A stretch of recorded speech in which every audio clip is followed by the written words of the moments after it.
혹시 이런 경험 있으세요? 자식한테서 전화가 오는 거예요.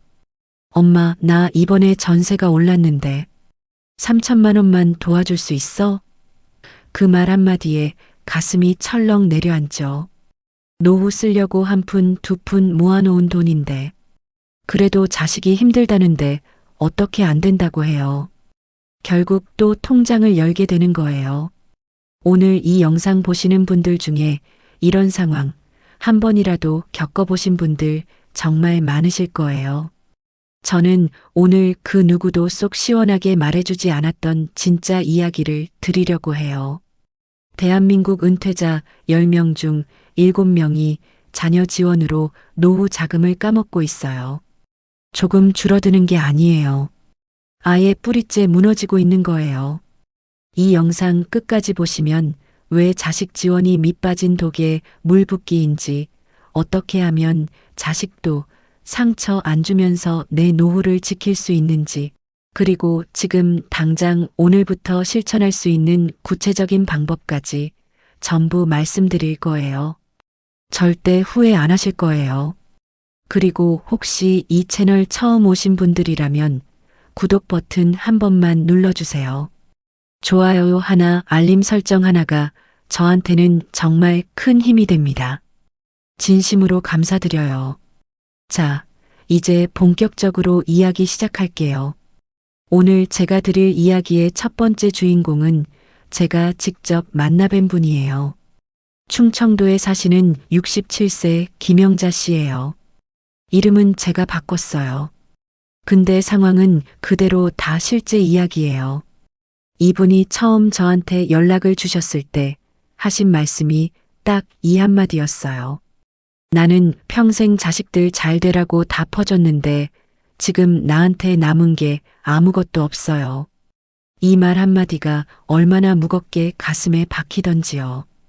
김영자 씨는 남편분이 25년을 공장에서 일하시다가 62세에 퇴직을 하셨어요. 퇴직금이랑 그동안 조금씩 모은 저축을 합쳐서 약 1억 2천만 원이 있었대요. 노부부가 이거면 그래도 좀 먹고 살겠다 싶었죠. 월세 50만 원짜리 작은 빌라에 살면서 조금씩 아끼면 괜찮겠다고 생각했대요. 근데 퇴직하고 딱 3개월이 지났을 때 큰아들한테서 연락이 왔어요. 아버지, 저 이번에 창업하려고요. 3천만 원만 투자해 주시면 안 돼요? 꼭 갚을게요. 남편분이 며칠을 고민하셨대요. 아들이 42살이 되도록 제대로 자리를 잡지 못한 걸 보면서 얼마나 마음이 아팠겠어요. 결국 3천만 원을 줬대요. 그리고 1년이 채 안 돼서 그 사업은 조용히 문을 닫았어요. 돈은 한 푼도 돌아오지 않았고요. 그로부터 6개월 후 이번엔 딸한테서 연락이 왔어요. 엄마, 우리 전세가 2,500 올랐는데 남편이 요즘 회사도 어렵고 나 어떡해. 목소리에서 울음이 섞이는 게 느껴지는데 어떻게 안 된다고 해요. 또 2,500만 원이 나갔어요. 1억 2천에서 시작한 돈이 2년이 지나지 않아서 5,700만 원이 됐어요. 절반이 훌쩍 넘게 사라진 거예요. 그리고 그 이후에도 크고 작은 지원이 계속됐죠. 손자 학원비가 부족하다고 사위차를 바꿔야 하는데 보태달라고, 아들이 이사를 하는데 이삿짐 비용이 없다고. 하나하나는 다 작아 보이는데 쌓이고 쌓이면 어마어마한 금액이 되는 거예요. 지금 김영자 씨 부부가 가진 돈은 2,300만 원이에요. 남편분은 건강이 많이 안 좋아져서 일을 못 하세요. 국민연금이 한 달에 65만 원 나오는데 이게 이 부부의 수입 전부예요. 거기서 월세 내고 전기세 가스비 내고 약값 내고 가끔 밥 사 먹으면 남는 게 없어요. 남는 게. 이분이 저한테 마지막으로 하신 말씀이 또 있어요. 아이들한테 섭섭한 감정은 없어요. 다 내가 좋아서 준 거니까. 근데 내가 이렇게 힘들 줄은 몰랐어요. 노인네가 돈이 없으면 이렇게까지 서러운 줄은 정말 몰랐어요. 이 말 들으시면서 어떠세요? 혹시 내 이야기 같은 부분이 조금이라도 있지 않으세요? 저는 두 번째 이야기도 드릴게요. 이분도 제가 실제로 인터뷰한 분이에요. 경기도 수원에 사시는 71세 박종철 씨예요. 이분은 30년을 중소기업에서 임원으로 일하셨어요. 65살에 은퇴하실 때 퇴직금하고 그동안의 저축을 합쳐서 2억 3천만 원 정도를 손에 쥐셨대요. 주변에서 다들 부러워했대요. 이 정도면 충분히 여유로운 노후를 보낼 수 있다고요. 근데 자녀가 셋이에요. 아들 둘에 딸 하나. 큰아들은 이분이 은퇴하시던 그 해에 집을 샀는데 대출이 좀 부족하다고 5천만 원을 달라고 했대요. 둘째 아들은 그 이듬해에 결혼을 했는데 예식장 비용, 신혼집 보증금, 혼수까지 다 합치니까 4,500만 원이 들었대요. 딸은 아이를 낳고 나서 육아 때문에 일을 그만뒀는데 생활비가 빠듯하다고 매달 150만 원씩 2년 동안을 줬대요. 계산해보면 이것만 3,600만 원이에요. 2억 3천에서 시작해서 5년 만에 5천만 원이 남았어요. 그리고 이분이 72세에 당뇨 합병증으로 다리 수술을 받으셨어요. 입원비에 수술비에 재활 치료비까지 거의 4천만 원이 들었어요. 지금 이분한테 남아있는 현금이 800만 원이에요. 800만 원. 자녀들한테 연락하셨냐고요? 자존심이 허락하지 않으셨대요. 내가 줄 때는 당당하게 아무것도 바라지 않고 줬는데 이제 와서 손을 벌리기가 차마 못하겠더래요. 그래서 혼자 참고 계신 거예요. 여러분, 이게 남 이야기처럼 들리세요?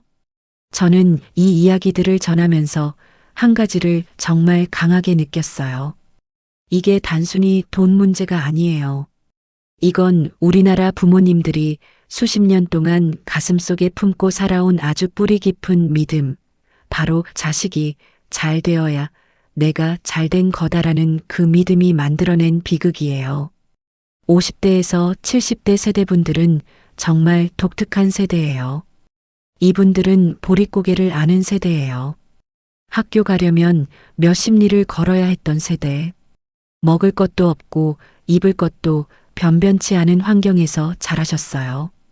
그래서 자식만큼은 다르게 살게 해주겠다는 다짐이 뼛속 깊이 새겨져 있는 거예요. 그 다짐이 잘못됐다는 이야기가 아니에요. 그 마음은 정말 숭고하고 아름다운 거예요.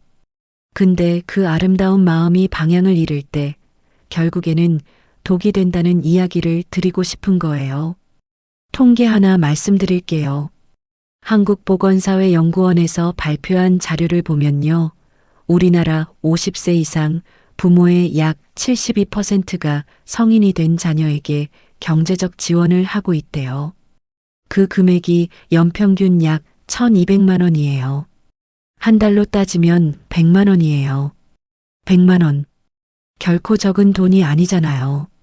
근데 여기서 더 충격적인 게 있어요. 그 지원을 받는 자녀들 중 상당수가 부모의 실제 형편이 얼마나 어려운지를 제대로 모른대요. 왜냐면 부모님들이 말을 안 하거든요. 힘들다고 말했다가 자식이 상처받을까봐, 걱정을 끼칠까봐. 그래서 참고 또 참고 계속 참아요.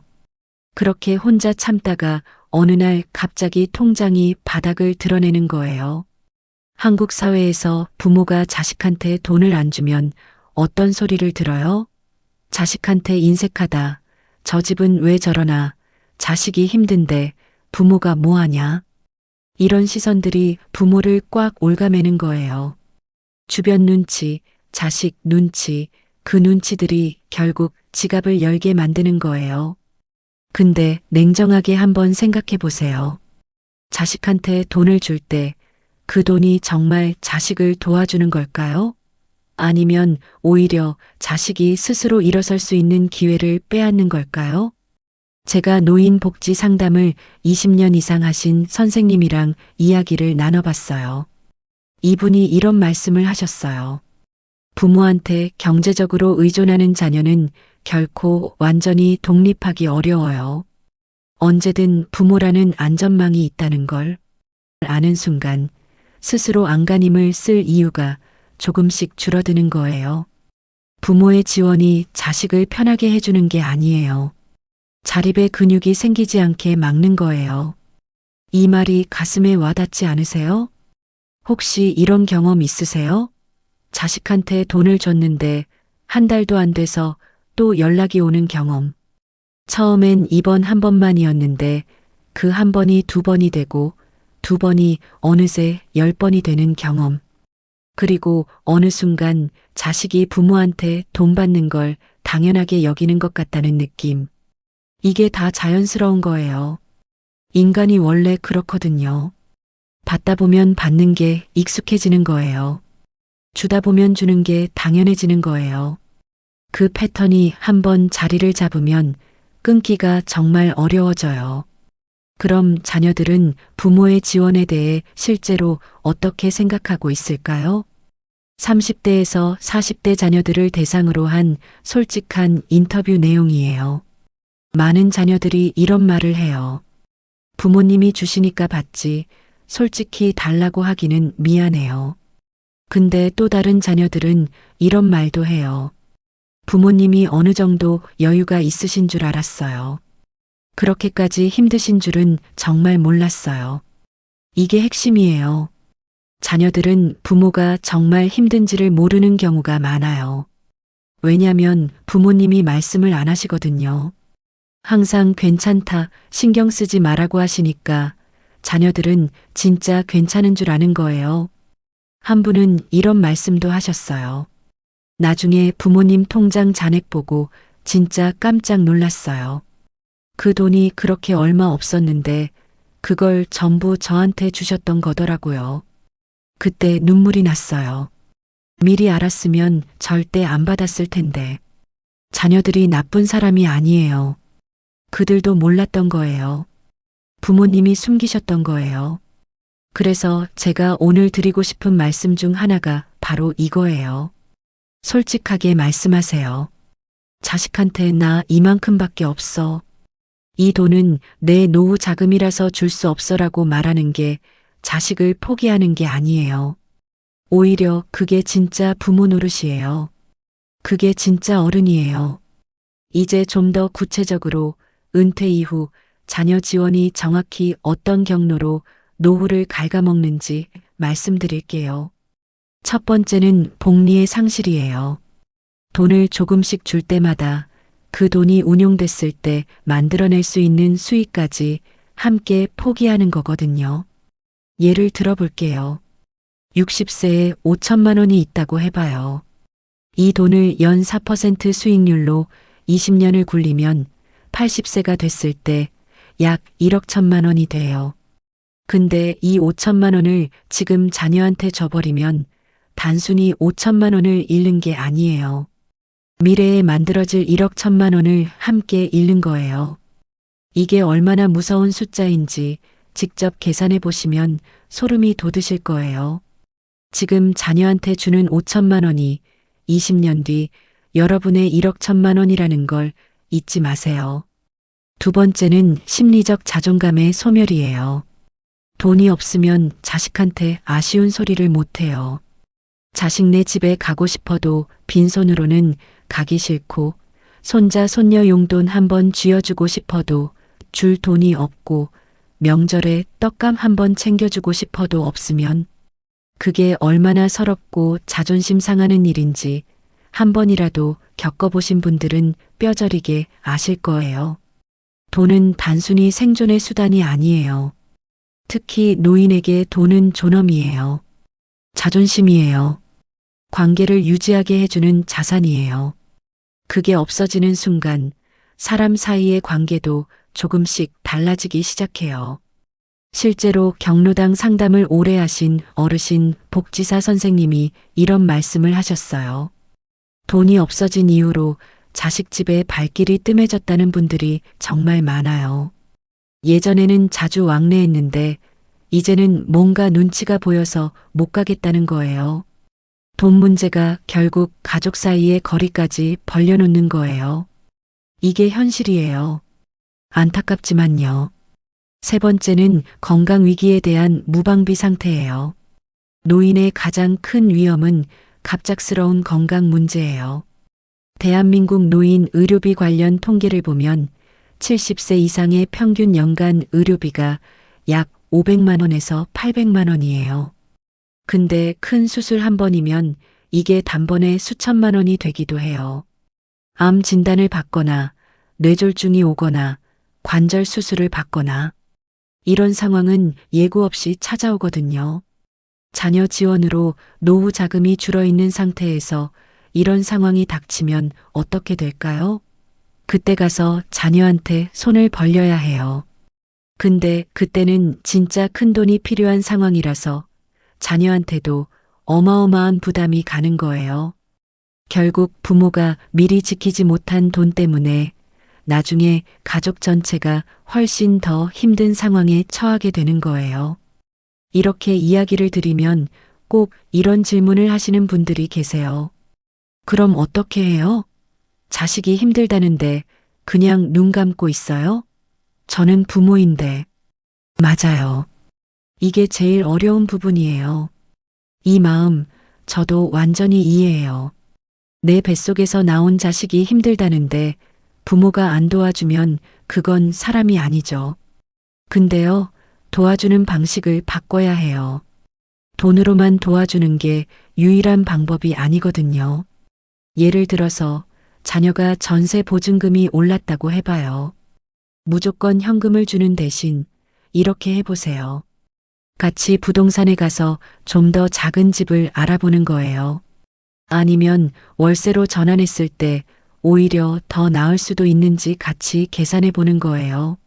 아니면 청년 버팀목 전세 자금 같은 정부 지원 대출 제도가 있는지 같이 알아보는 거예요. 이게 현금을 쥐어주는 것보다 훨씬 더 실질적인 도움이 될 수 있어요. 또 자녀가 사업을 한다고 돈이 필요하다고 하면요. 현금을 주는 대신 사업 계획서를 같이 들여다봐요. 정말 될 만한 아이디어인지, 위험 요소는 없는지, 소액으로 먼저 테스트해 볼 방법은 없는지 같이 고민해 봐요. 그리고 소상공인 창업 지원 정책이나 정부 지원 대출 제도를 같이 알아봐요. 요즘 정부 지원이 생각보다 다양하거든요. 이렇게 돈이 아닌 지식으로, 경험으로, 시간으로 도와주는 방법이 있어요. 솔직히 이게 현금을 쥐어주는 것보다 훨씬 값진 도움이에요. 자녀한테 물고기를 주는 게 아니라 물고기 잡는 법을 같이 고민해 주는 거니까요.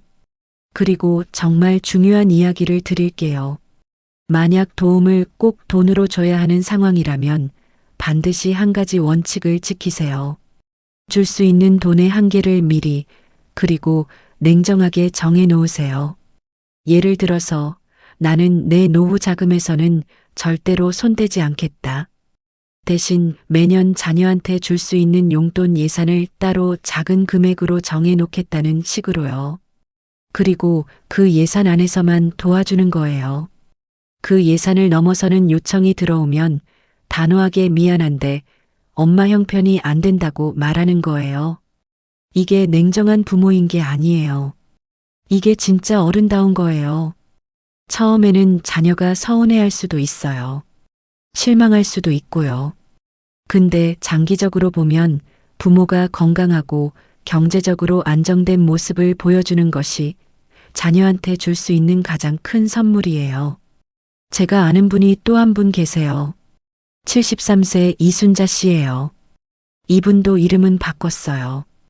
이분은 남편을 일찍 여의고 혼자서 식당을 20년 넘게 운영하셨어요. 정말 피땀 흘려서 모은 돈으로 은퇴를 하셨죠. 자녀가 둘인데 이분은 아주 일찍부터 자녀들한테 딱 이런 말씀을 하셨대요. 엄마는 엄마 노후를 지켜야 해. 그래야 나중에 너희한테 짐이 안 되잖아. 엄마 노후 자금은 절대로 건드리지 않을 거야. 근데 내가 정말 죽고 사는 급한 일이 있으면 그건 같이 방법을 찾아보자. 처음에 자녀들이 좀 서운해했대요. 근데 이분이 흔들리지 않으셨어요. 자녀들이 힘들다고 하면 항상 집에 불러서 밥을 해주고 시간을 함께 보내고 정보를 같이 찾아보는 방식으로 도와주셨대요. 현금은 최소한으로만요. 지금 이분은 73세에도 매달 연금하고 소소한 임대 수입으로 여유 있게 사세요. 가끔 자녀 집에 가실 때는 당당하게 손에 뭔가를 들고 가세요.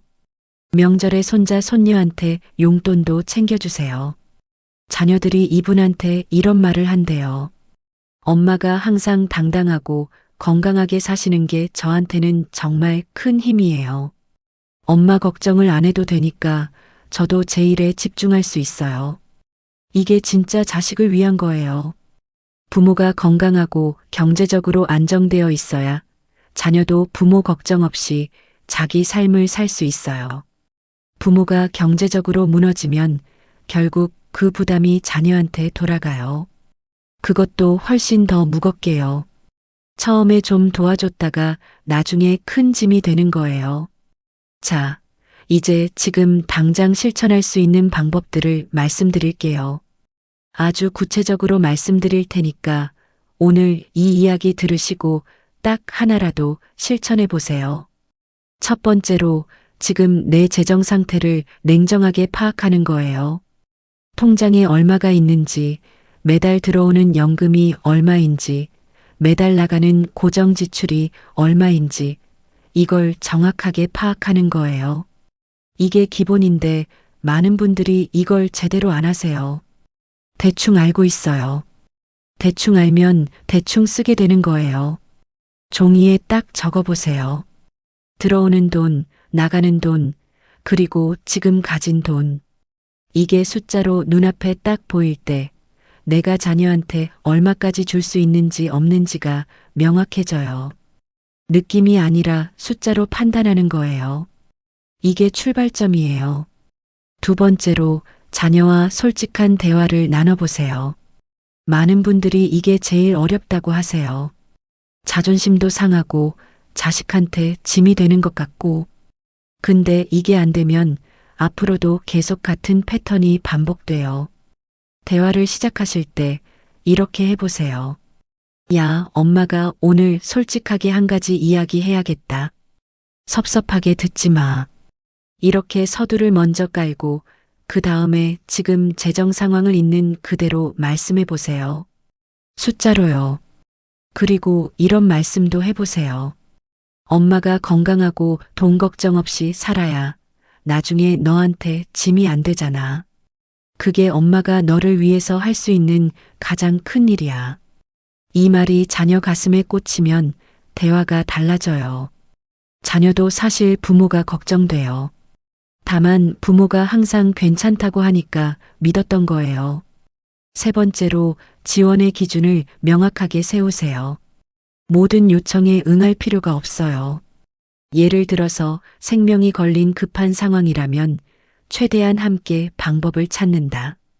그 외에는 내 노후 자금에서는 돈이 나가지 않는다라는 원칙을 스스로 먼저 정하는 거예요. 그리고 그 원칙을 자녀에게도 미리 말씀해 두세요. 원칙이 없으면 경계가 없어요. 경계가 없으면 계속 무너지는 거예요. 처음 한번 원칙을 세우는 게 힘들지, 그 원칙이 자리를 잡으면 그 다음부터는 훨씬 편해요.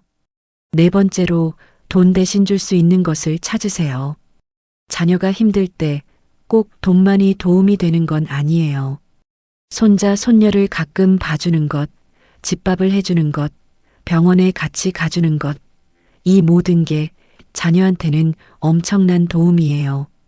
맞벌이 부부가 아이 어린이집에 맡기면 한 달에 얼마가 드는지 아세요? 어린이집 비용, 방과 후 비용, 돌봄 비용 다 합치면 많게는 한 달에 100만 원이 훌쩍 넘기도 해요. 할머니, 할아버지가 손자, 손녀를 봐주시는 게 경제적으로도 엄청난 도움인 거예요. 다섯 번째로 내 노후를 위한 제도를 적극적으로 활용하세요. 국민연금 추납제도라는 게 있어요. 과거에 직장을 그만두거나 사정이 있어서 못 낸 국민연금 보험료를 나중에 한꺼번에 낼 수 있는 제도예요. 이걸 활용하면 나중에 받는 연금이 늘어나요. 은퇴 이후에도 이 제도를 꼭 확인해 보세요. 또 주택연금이라는 제도도 있어요. 집이 있으신 분들이라면 집을 담보로 매달 연금을 받는 제도인데요. 많은 분들이 집을 왜 팔아라고 생각하세요. 근데 주택연금은 집을 파는 게 아니에요. 집에 계속 살면서 매달 연금을 받는 거예요. 집값에 따라 다르지만 서울 기준으로 3억짜리 집이 있으시면 매달 70만 원 이상을 평생 받으실 수 있어요. 이 제도 꼭 한번 알아보세요. 가까운 주택금융공사 지점이나 전화로도 상담받으실 수 있어요. 그리고 하나 더. 이미 많이 지원을 해오신 분들한테 드리는 말씀인데요. 지금이라도 돌아보세요. 자녀한테 준 돈이 증여에 해당하는지 확인해 보세요. 증여세 신고를 제때 하지 않으면 나중에 세무 문제가 생기기도 해요. 세무서에서 무료 상담도 받을 수 있으니까 이 부분도 꼭 챙기세요. 저는 이 모든 이야기를 하면서 결국 하나의 메시지로 돌아오게 돼요. 부모가 행복해야 자식도 행복하다. 이 말 그냥 좋은 말처럼 들리시죠? 근데 이게 진짜예요. 경제적으로 안정된 부모를 둔 자녀는 부모 걱정 없이 자기 인생에 집중할 수 있어요. 반대로 경제적으로 무너진 부모를 둔 자녀는 부모 부양이라는 이중의 짐을 짊어지게 돼요. 지금 노후 자금을 지키는 것이 자녀를 위한 가장 이타적인 행동이에요. 오늘 이 이야기 어떠셨어요? 가슴이 뜨끔하신 분도 계실 거고 눈물이 좀 나신 분도 계실 거예요. 저도 이 이야기들을 정리하면서 마음이 참 무거웠어요. 자식을 사랑하는 부모의 마음은 이 세상에서 가장 아름다운 마음이에요. 근데 그 아름다운 마음이 방향을 잃으면 결국 부모도 자식도 함께 더 힘들어지는 결과로 이어져요. 오늘 딱 한 가지만 기억해 주세요. 내가 행복하게 살아야 자식도 비로소 행복해질 수 있다. 몸이 건강하고 마음이 여유롭고 경제적으로 당당한 부모의 모습, 그게 자녀에게 평생 줄 수 있는 가장 큰 선물이에요. 오늘부터 나를 먼저 챙기세요. 그게 자식을 위하는 거예요. 오늘 끝까지 함께 해주셔서 진심으로 감사드려요. 다음 영상에서는 은퇴 이후 월 100만 원 이하로도 품이 있고 여유롭게 사는 법에 대해 이야기 나눠볼게요. 꼭 기대해 주세요. 건강하게 또 만나요.